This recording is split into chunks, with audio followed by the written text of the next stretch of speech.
संग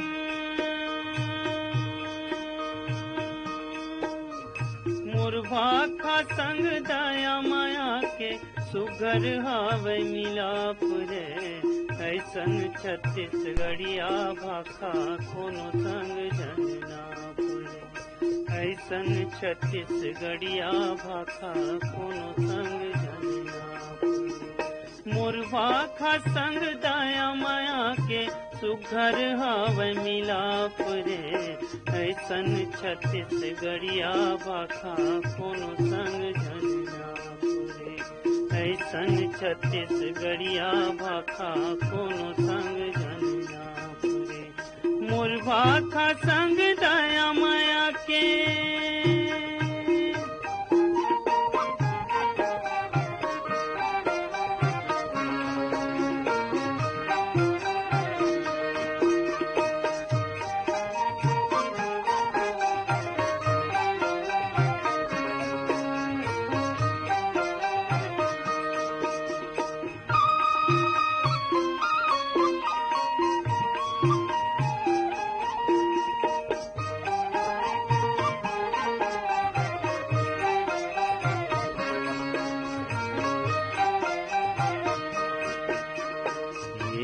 छैहा बमलाई देवी बान बरद गुरैया के। ये माँ छैहा बमलाई देवी बान बरद गुरैया के।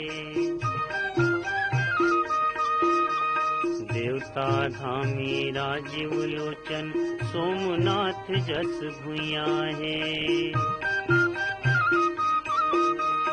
देवता धामी राजीव लोचन सोमनाथ जस भुइया है। ये महावे बोरम देव जस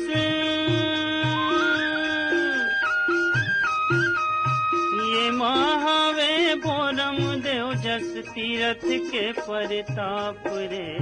ऐसन छत्तीसगढ़िया भाखा कोनो संग जननाप रे। ऐसन छत्तीसगढ़िया भाखा कोनो संग जननाप रे। मोर भाखा संग दया माया के सुघर हावे मिलाप रे। ऐसन छत्तीसगढ़िया भाखा कोनो संग जननाप रे। ऐसन छत्तीसगढ़िया भाखा कोनो संग जननाप रे। मोर भाखा संग दया माया के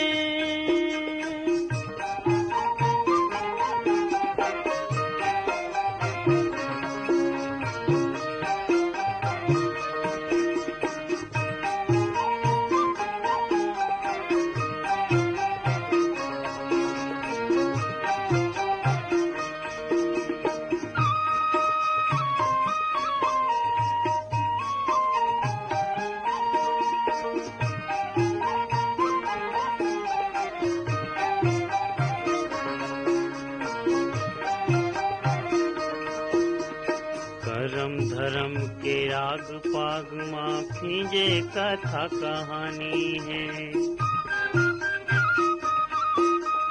करम धर्म के राग पाग माँ फीजे कथा कहानी है। बोलत बेरा लगथे जैसे ये गीता के वाणी है। बोलत बेरा लगथे जैसे ये गीता के वाणी है। गवई गाँव हर जन्म देवैया